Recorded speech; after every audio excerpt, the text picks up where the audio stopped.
Graça e paz, igreja, amém? Senta aí um pouquinho. Senta um pouquinho. E nós vamos pensar um pouquinho na palavra de Deus. Nós temos um monte de fato que nós estamos escalando, nós temos um monte que nós estamos subindo. E esse monte é o monte da adoração. Esse monte é o monte que nos deixa mais perto do Pai. Esse monte é o monte que faz com que estejamos mortos para nós mesmos. Quando nós falamos de avivamento, é importante saber. Quando nós clamamos, Senhor, venha nos avivar, é importante saber que tem um preço a ser pago. Você sabia que para Deus lhe avivar tem um preço a ser pago? E não é o preço que você pagou para estar no congresso. Não é. É um preço que Deus estabeleceu. O avivamento ele só é possível quando há um alinhamento. E eu orei muito. Na verdade, eu nem queria estar aqui, irmãos. Não é porque eu não gosto de vocês, não. Eu amo vocês. É porque eu não tinha condições. Eu não tinha condições. Pastor Joel sabe, alguém aí da liderança sabe. Mas alguém aqui orou, ou muitas pessoas aqui oraram, aí Deus interferiu na agenda. E Ele me fez estar aqui. Tem um preço a ser pago. O preço da interferência que Ele faz nas nossas agendas, o preço da interferência que Ele faz nas nossas vidas. Quando nós vamos caminhar e orar com ousadia, porque precisa ter ousadia para orar, aviva-nos. Precisa ter ousadia para declarar para Ele, aviva-nos, porque nessa oração você pode perder tudo. Você está disposto a perder tudo? É bonito, é romântico, eu preciso tirar o romantismo disso aqui. Não é o caminho e a trilha do avivamento não é um lugar de romance. Não é um caminho florido. É um caminho de morte. Você está disposto a continuar orando pelo avivamento? Não é um caminho onde você vai receber glória. Porque no caminho do avivamento a glória só é dele. É um caminho onde você vai diminuir. Mas é diminuir tanto até você desaparecer. Você está disposto a pagar esse preço? Quando Deus interferiu na agenda e eu fui sabendo do tema, eu disse, Senhor, será que eles têm noção do que é que eles estão pedindo? Será que eles têm noção do que é que eles estão pedindo? E aí Ele me fez lembrar da mulher de Zebedeu.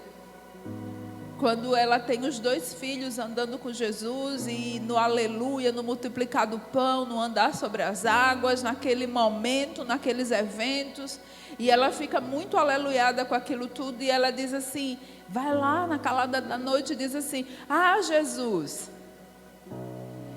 tá tão bom meus filhos com você, eu quero mais, então deixa um sentar à direita e outro à esquerda, no seu reino.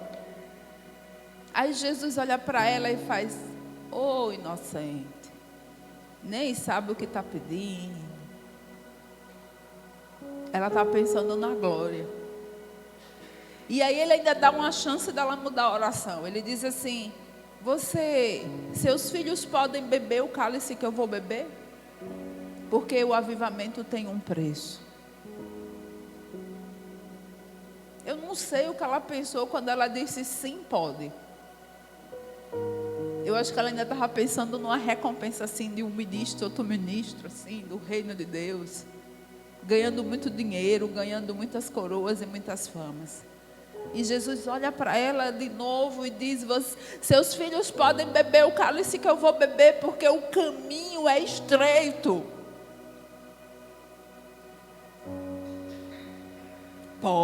Pode sim. Ai, Jesus está certo, eu vou responder sua oração. O primeiro é decapitado em Atos capítulo 12 e o outro morre velho, depois de ser jogado no tacho de azeite, perseguido, açoitado, velho, sozinho na ilha de Patmos. Vocês podem beber o cálice da oração respondida, viva-nos. Vocês podem mudar. Vocês podem mudar. A pergunta precisa de uma resposta. Porque parece que a gente está entendendo, e quando eu digo a gente, eu estou falando da Terra, tá, gente? Do planeta, dos habitantes desse planeta. Parece que a gente está entendendo o avivamento de um jeito diferente.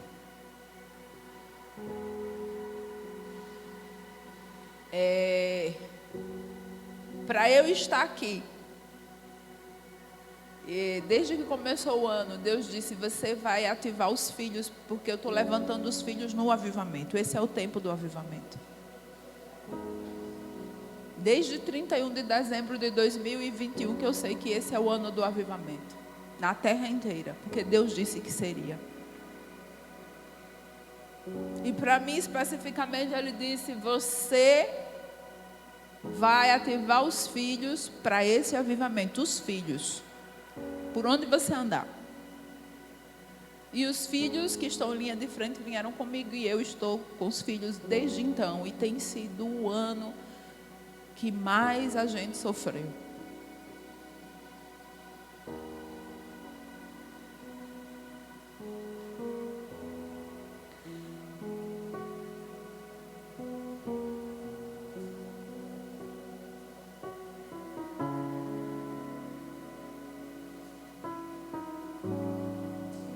Tem sido o ano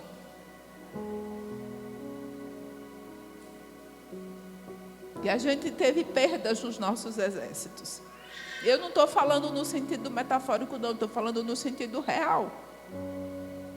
Porque nós resolvemos escalar o monte da adoração, porque nós queríamos ser fiéis a Ele, porque nós não sabemos viver em outro lugar, não ser no Santo dos Santos. Nós nunca vimos tanta cura, nós nunca vimos tanta manifestação do poder de Deus, mas tem um preço. E eu não vou enganar vocês estão dispostos, inclusive, para eu estar aqui. Eu vim debaixo de uma sentença de morte, que foi quebrada aqui.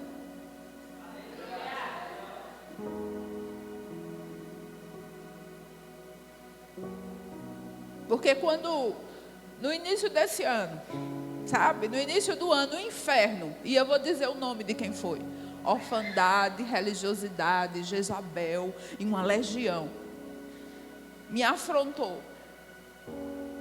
E disse assim para mim: eu não posso tocar em você, mas eu vou matar os seus filhos. Eu não posso tocar em você, porque você está protegida no céu, mas todos os que você ama eu vou matar. Sabe o que a orfandade me disse? Você vai celebrar culto fúnebre. Você não vai celebrar o nome dele. Eu ouvi isso, porque eu queria subir o monte da adoração. Eu queria o avivamento. E quando eu vim para cá hoje, meu marido quase desiste, porque foram muitos. Tem derramamento de sangue de novo, se você for. Eu vim.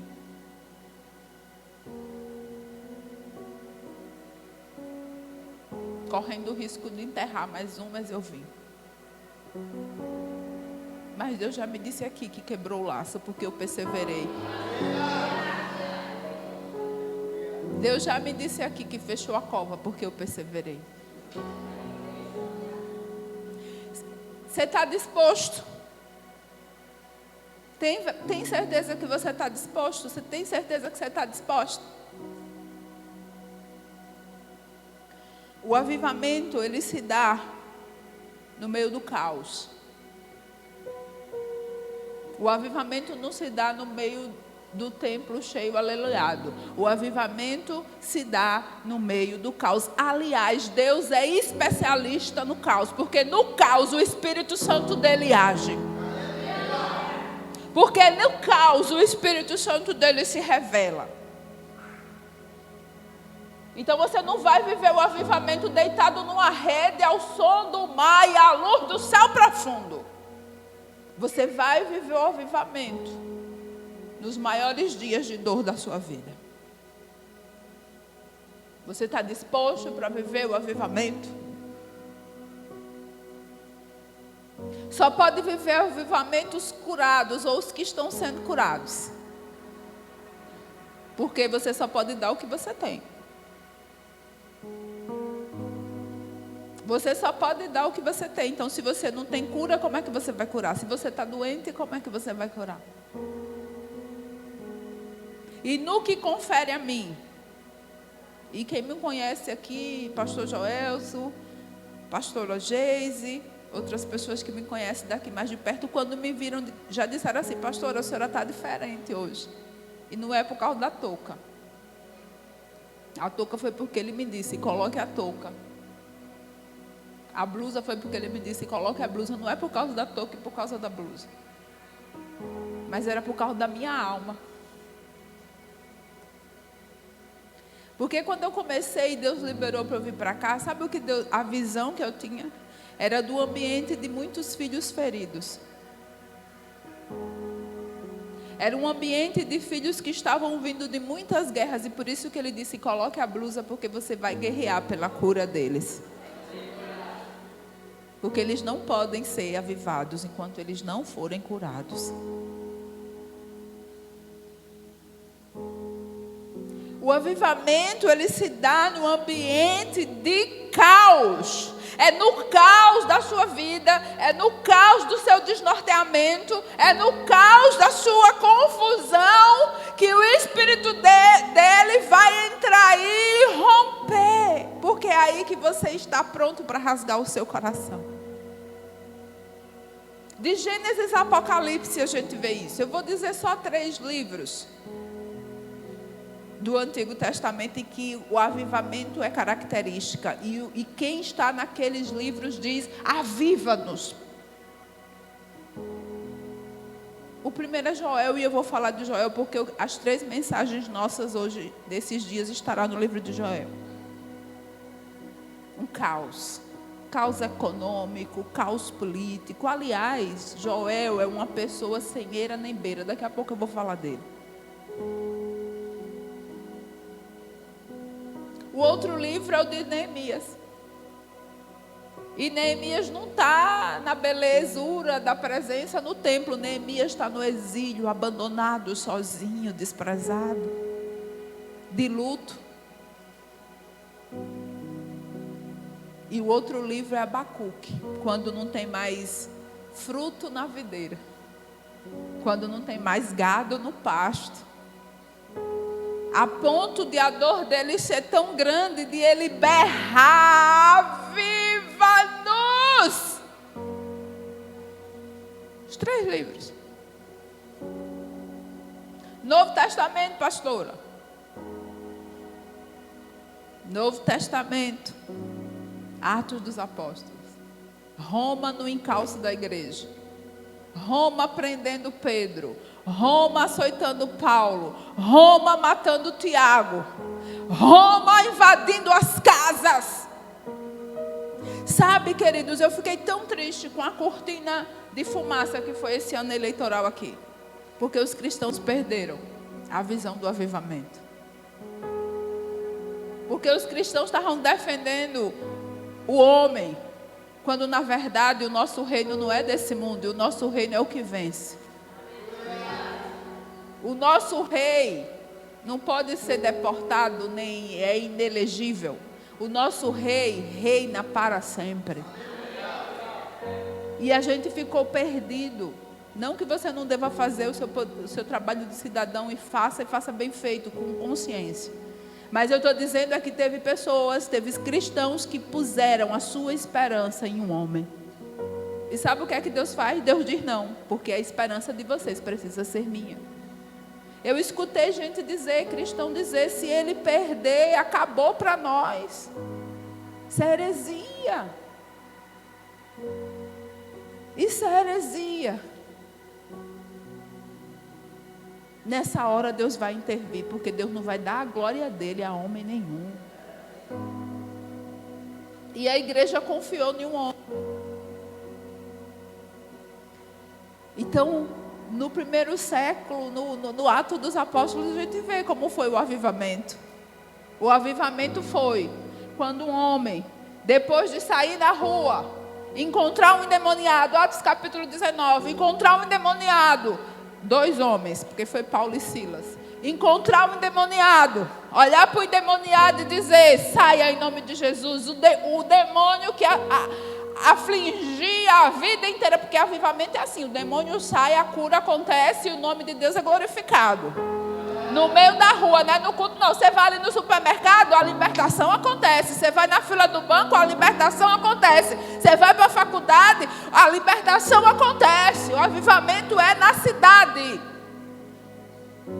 E estava acontecendo. E aqueles homens então avivados, expulsaram o demônio e seguiram. Começaram o dia tão bem, só ia estudar a lei. Encontraram o demônio no meio do caminho, expulsaram o demônio. Criou-se um tumulto, prenderam eles pelos demônios, terminaram meia-noite depois de uma surra filha de uma mãe, todo latanhado numa prisão. É o avivamento. E aí eles disseram, perdemos nossa esperança, morremos, acabou para nós, fomos expulsar o demônio, onde estamos aqui, arrebentado. Não. O texto vai dizer que depois daquilo tudo, numa posição não agradável, que as feridas continuavam abertas e sangrando, eles decidiram louvar o Senhor. Isso é avivamento. Tem certeza que você quer avivamento? Mas como eu disse, é no caos que o Espírito Santo faz o avivamento. Então, no meio daquela dor física daqueles homens, que começaram o dia aleluiado e terminaram surrados, as estruturas de uma prisão se abalam, porque alinha céu e terra. Isso é avivamento. Porque vamos ser presos sim, viu? Não adianta você fazer nada, vamos ser presos sim.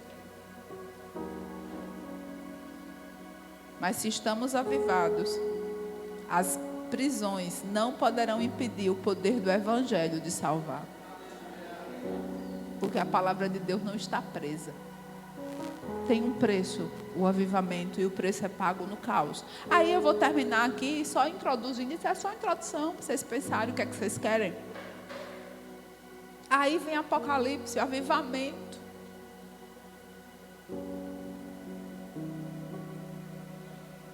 Deus dando a maior de todas as revelações que se pode dizer. E onde é que se dá? Uma igreja, alguns já tinham morrido, alguns já tinham desistido das igrejas, outros estavam morrendo, outros ele diz, e é fantástico, viu? Ao avivamento. Igreja de Esmirna, ninguém quer essa. Igreja de Esmirna, elogiada.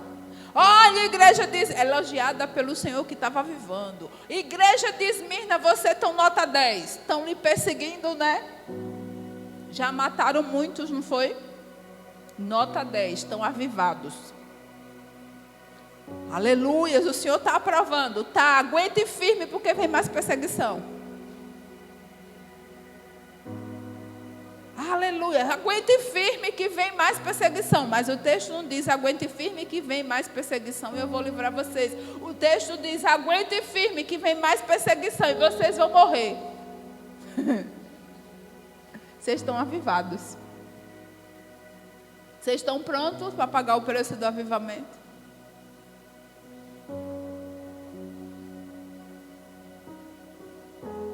Vocês vão morrer. No final ele diz, mas continue como vocês estão, que está bonito. Depois eu vou dar para vocês a coroa da vida.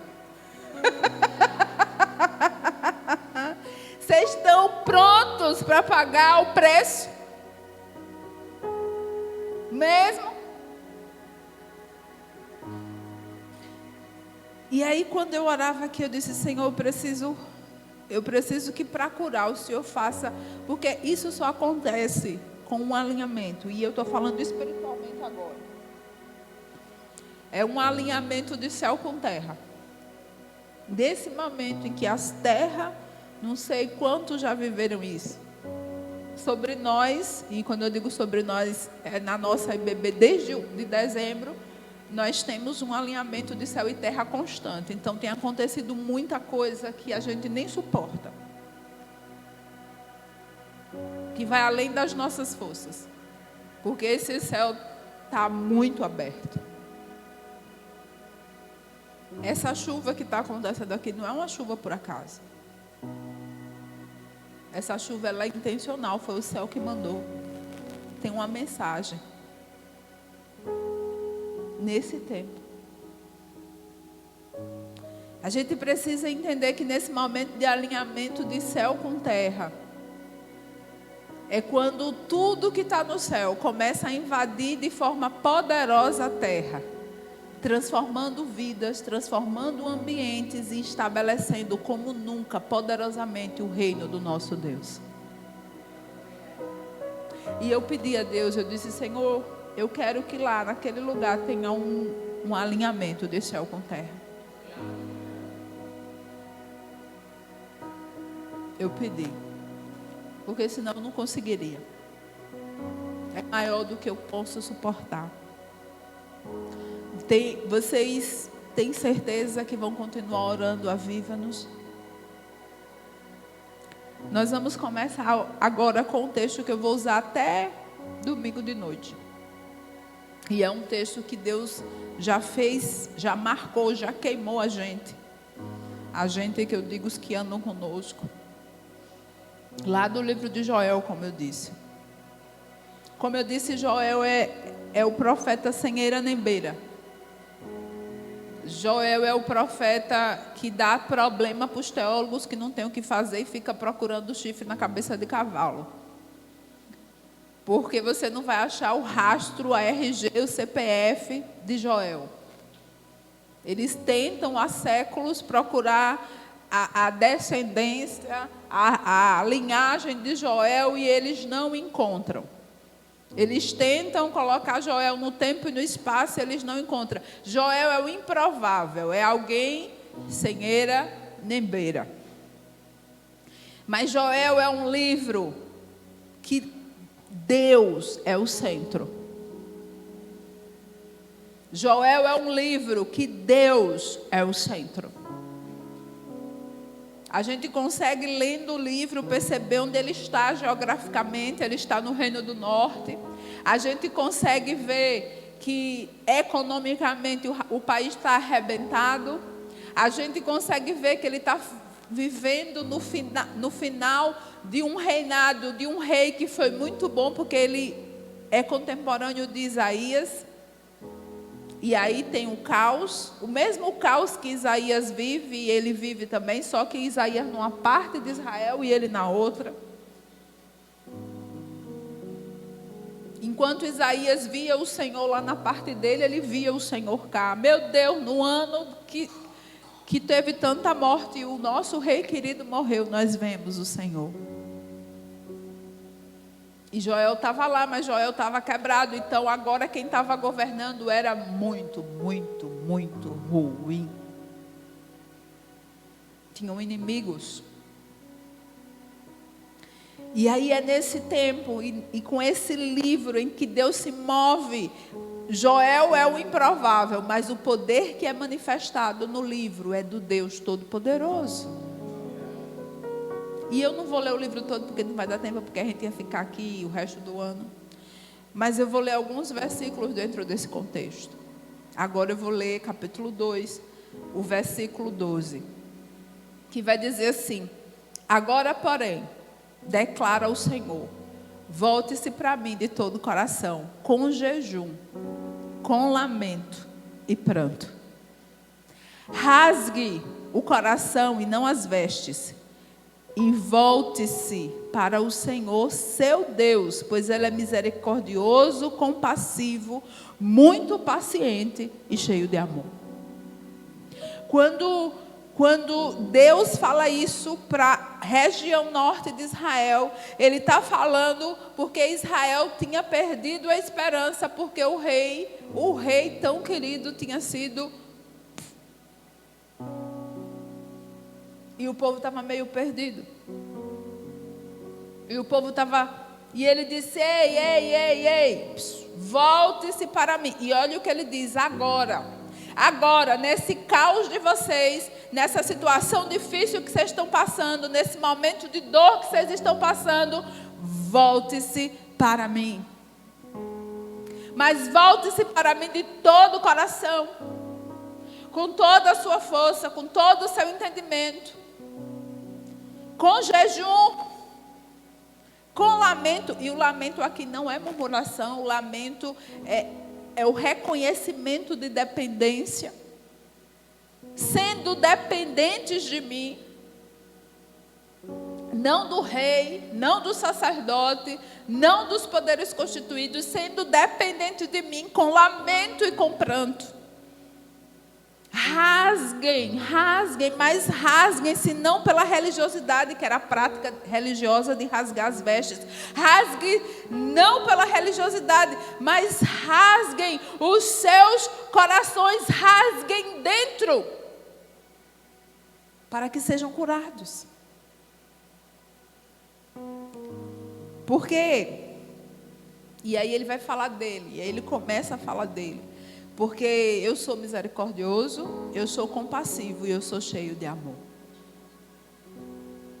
Quando Deus ele impulsiona alguns aqui para orar, aviva-nos, é porque Ele vai curar suas feridas. Então esse é o Deus que vem no meio do caos para curar suas feridas. E não porque você pediu, é porque Ele lhe ama. É não porque você merece, é porque Ele tem interesse de lhe curar. Curar para você voltar a viver. Curar para você romper do lugar que você está dizendo que está paralisado. Curar para você sair desse marasmo que virou sua vida. Curar para você sair desse lugar de desesperança. É porque Ele lhe ama que Ele quer fazer isso. É porque Ele lhe ama, porque Ele é o Pai cheio de amor, que Ele quer fazer isso. Sabe, quando eu digo que o livro é o livro do caos e o livro que Deus mais age, porque quem manda os gafanhotos para destruir a terra foi Deus, não foi o diabo não. Foi Deus. Eu enviei os gafanhotos para destruírem vocês, porque vocês estavam muito longe de mim. E eu não podia deixar vocês irem tão longe de mim. O caos é necessário para que o avivamento chegue. O caos é necessário para que você consiga rasgar o seu coração. O caos é necessário para que você pare da religiosidade, de às vezes pular, gritar, correr e vá para o lugar de renúncia, de entrega, de dependência. Porque só vão ser avivados quem estão nessa posição de renunciar a si mesmo, seus desejos, morrer para si mesmo, para os seus desejos. O avivamento ele vai se dar aqui.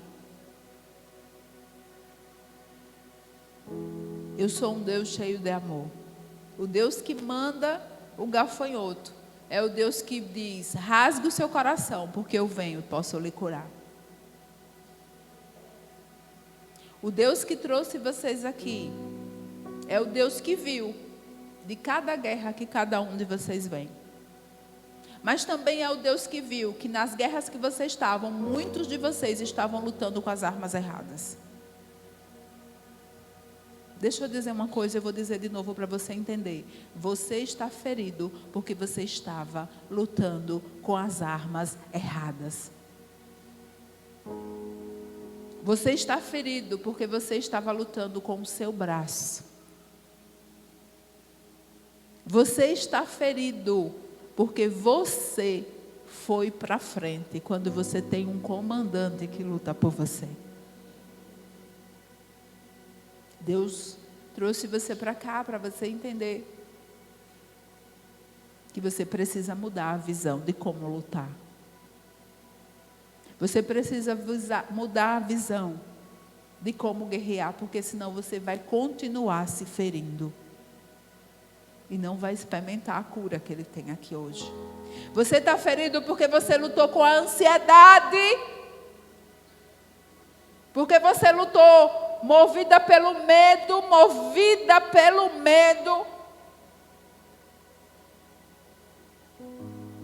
pela preocupação, pela sexualidade, pela sensualidade. Você está ferido porque você lutou com a arma errada. E Deus está dizendo hoje: eu sou um pai cheio de amor, que estou dando a você, hoje, nesse lugar, nesses dias, agora, nesse tempo, nesse momento oportuno, que você, nesse alinhamento de céu e terra, seja curado e passe a lutar com o posicionamento certo. Aí você vai ser curado, avivado. Rasgue o seu coração. Reconheça que você admita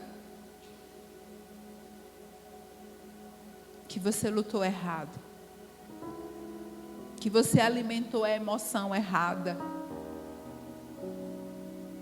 Estava até com boa intenção, mas foi errado, e por isso você feriu e foi ferido. E por isso você feriu e foi ferido. Deus viu tudo isso, mas não é interesse dele, porque Ele é cheio de amor, que você permaneça ferido, porque você é um filho muito amado. E porque Ele quer lhe lançar além. Rasgue o seu coração. Rasgue o seu coração. Rasgue o seu coração com jejum, com lamento e com pranto. Esse é um tempo de prantear. Eu vou pular porque ele vai continuar nessa linguagem de rasgar o coração. Mas aí parece que o povo da época dele rasgou de fato o coração. Sabe por quê? Porque depois que ele faz essa orientação, ele dá uma resposta ao povo diante de um posicionamento que o povo teve. Ele vai dar uma resposta. Ele vai dizer lá no versículo 18: então, diante do que vocês fizeram, diante do posicionamento, diante do rasgar, diante do jejum, diante do lamento, diante da atitude de reconhecer que estão feridos, eu estou ferido.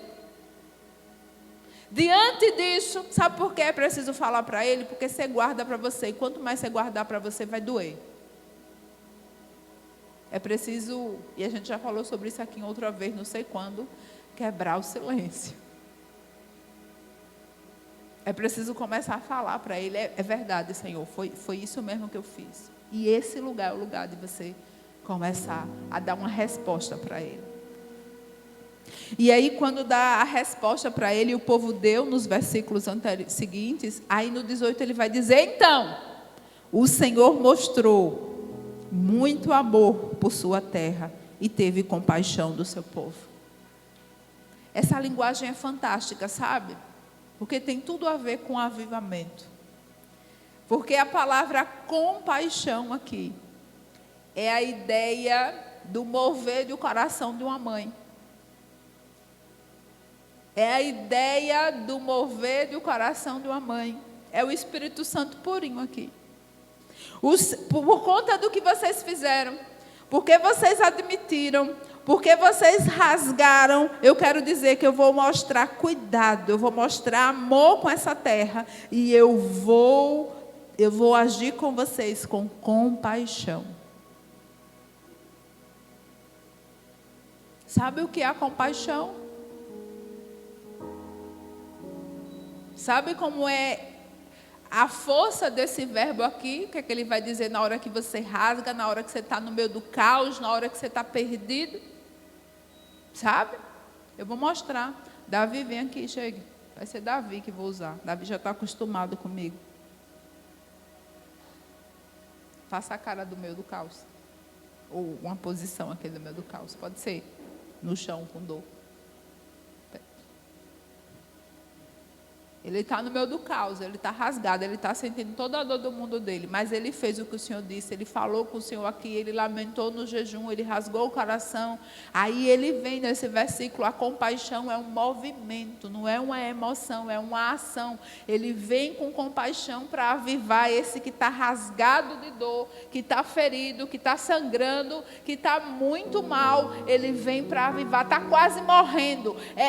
É o mover, esse verbo compadeceu-se da ideia do mover de uma mãe tão intenso para salvar o filho que está nos últimos suspiros de vida. E aí ele vem então aqui e ele faz assim.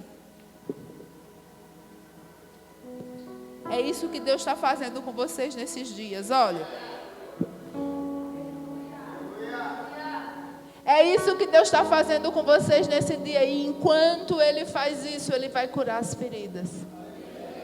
E enquanto Ele faz isso com um braço amoroso de mãe, cuidando das feridas, acolhendo, guardando, Ele vai curando o que está sangrando, Ele vai curando o que está doendo, Ele vai curando a ferida aberta, Ele vai trazendo vida.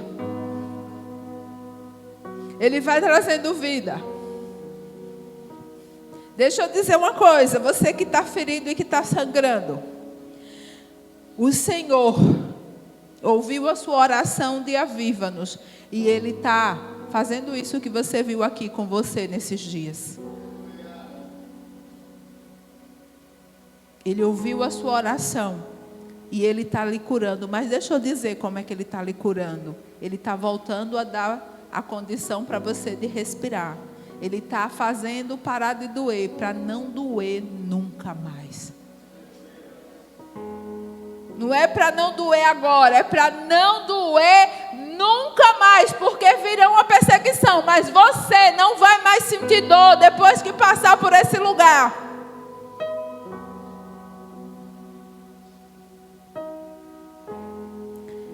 O povo ele rasgou e experimentou esse abraço do Pai. Davi sabia dessa posição, Davi o rei, não esse Davi, Davi o rei, não o meu Davi, Davi o rei. Ele sabia dessa posição, sabe? Que ele vai usar uma linguagem tão forte, a mesma linguagem aqui de Joel. Ele vai usar uma linguagem tão forte quando ele vai dizer assim, lá no Salmo 131, um salmo bem curtinho, mas que tem uma palavra de avivamento. Ele vai dizer assim, ó, Senhor, no meu coração, Senhor, o Senhor... E Davi já estava idoso quando escreveu isso. No meu coração não tem orgulho. O Senhor já arrancou, porque o Senhor já curou. No meu coração não tem olhos altivos. Eu não quis coisa grande demais. O Senhor já arrancou. No meu coração eu não me envolvi com coisas grandes demais. Mas no meu coração eu sou como uma criança. Eu acalmei, eu tranquilizei o meu coração, porque eu sou como uma criança. Mas ele vai estreitar essa laça, porque é exatamente esse de Joel. Eu sou como uma criança desmamada no colo da sua mãe, que está acalentada pelo Senhor e que é curada por Ele. Então eu fico calmo e tranquilo no meio do caos.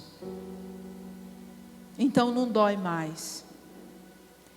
Ei, eu quero que você sinta isso nessa tarde. Eu quero que você experimente esse lugar do compadecimento do Espírito Santo lhe envolvendo. Do compadecimento do Espírito Santo lhe cercando. Desse amor lhe envolvendo a tal ponto de tocar o mais profundo do seu ser. Nessa época, isso fazia toda a diferença para todo mundo que viveu isso, porque teve gente que estava morrendo da fome, que estava morrendo de ver gente morrendo de fome, que estava morrendo de ver gente que foi morta por outros reinos. E aí vem o Senhor e faz assim, para quem está sangrando por dentro. Isso é avivamento. Eu preciso que você esteja nesse lugar. Versículo 19 vai dizer assim, ainda nessa resposta, nesse envolvimento. Então, enquanto você está aqui envolvido, enquanto você está aqui cuidado, enquanto você está aqui cercado, eu estou, gente, isso aqui é contínuo, veja. Eu estou, versículo 19, enviando para vocês o trigo, o vinho novo e o azeite. Mas precisa estar aqui. Se não tiver, não tem nem trigo, nem vinho, nem azeite. Precisa estar aqui, nesse lugar. Enquanto você estiver aqui, eu estou enviando para vocês trigo, vinho novo e azeite. Mas é em que nível ele está enviando? O bastante para satisfazê-lo plenamente. Nunca mais farei de vocês objeto de zombaria para as nações. Nunca mais vai doer. Nunca mais vai doer. Nunca mais vai doer. Vocês vão continuar enfrentando o caos, mas nunca mais vai doer. E o enviar não é o enviar assim, ó, hoje 4, 5 e 6, recebam. Não, enviando é enquanto vocês estiverem me servindo, vai ter trigo, vinho novo e azeite. Enquanto vocês estiverem perseverando, vai ter trigo, vinho novo e azeite. E aí eu vou falar um pouquinho agora dessas figuras. E eu vou começar pelo azeite. Na primeira vez que Deus falou isso comigo, eu comecei pelo azeite também. Porque é o que Ele quer fazer essa tarde. Nessa cultura de Israel, o azeite tinha algumas funções. O azeite, o produto da oliveira, da azeitona. Ele tinha algumas... Ele era utilizado de algumas formas. Ele era utilizado para o alimento. Você vai ver isso muito no livro de Samuel. Eles faziam pão com azeite. O azeite puro. Ele era... Então, Israel comia muita comida com azeite. Era algo comum na culinária, na gastronomia. Eles ungiam os reis e os sacerdotes com azeite. Era comum também. E eles usavam azeite como medicamento. O azeite era derramado sobre a ferida para curar. O azeite era derramado sobre a ferida para cicatrização.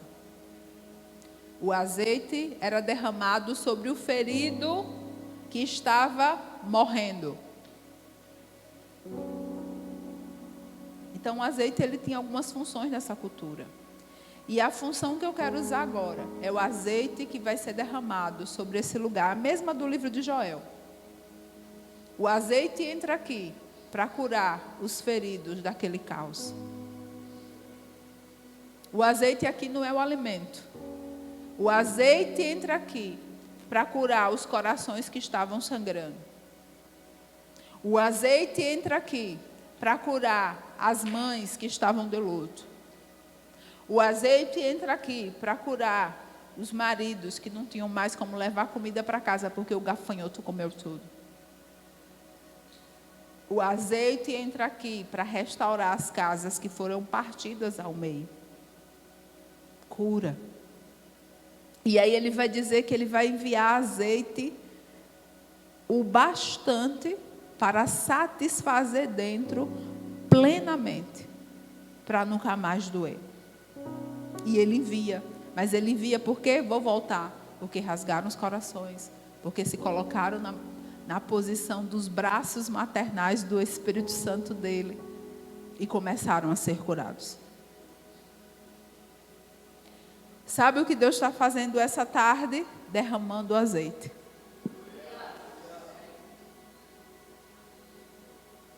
Sabe o que Deus está fazendo essa tarde aqui? E eu espero que você tenha entendido, porque senão vai passar. Ele está derramando o azeite. Para que você possa subir mais alto nesse monte. Porque senão você não vai subir. Ele está derramando o azeite para que você não sinta mais a dor que você está sentindo. Porque Ele sabe que está doendo. Queridos, quando eu orava por vocês, eu via pessoas com dores lombares terríveis. Eu sentia a dor lombar. Deus está derramando o azeite para a sua dor lombar não doer mais. Quando eu estava orando por esses dias, eu via pessoas, eu disse, Senhor, o Senhor vai, que dor é essa? Eu via pessoas com dores estomacais, parecendo uma úlcera, e que foi fazer o exame e não deu nada. Eu vi. Ele me mostrou. Seu estômago está doendo e Ele vai derramar azeite no seu estômago para não doer nunca mais. Quando eu estava e eu perguntava para onde esse azeite ia derramar aqui, Ele me mostrava pessoas com marcas no corpo, hematomas, roxo no corpo, na perna, no braço, na barriga. Vasos rompidos. De dores que sofreu física. Bateram em você.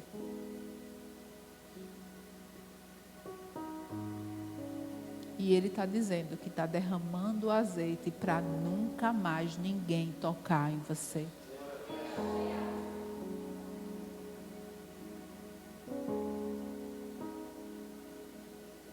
Ele me mostrou muitas dores a ponto do meu corpo doer. E Ele disse, é sobre esses filhos que estão assim que eu estou derramando azeite. Sabe o que Ele me mostrou também?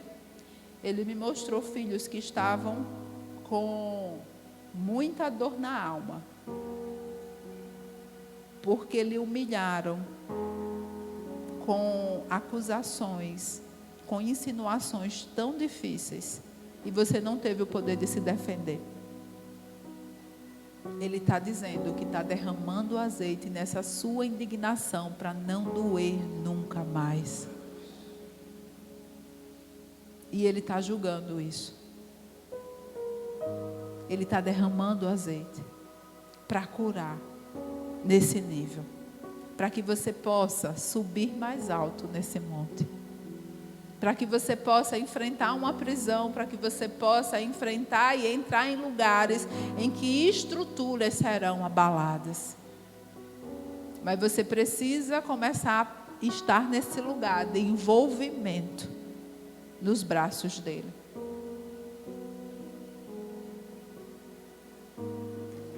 Pastora, qual é a quantidade desse azeite? É muito. É muito. É muito. É muito a ponto de o inferno não querer deixar eu chegar aqui para esse azeite não ser derramado.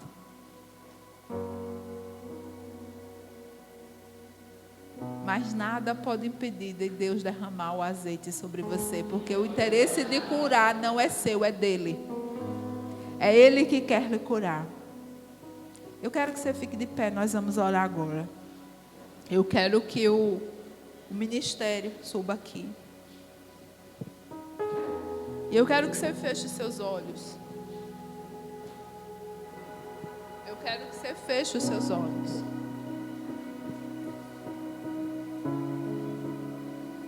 E eu quero que você comece a perceber Você permita que Ele lhe mostre. Não porque eu estou falando, não porque você só leu nesse livro. E só ler nesse livro já era suficiente.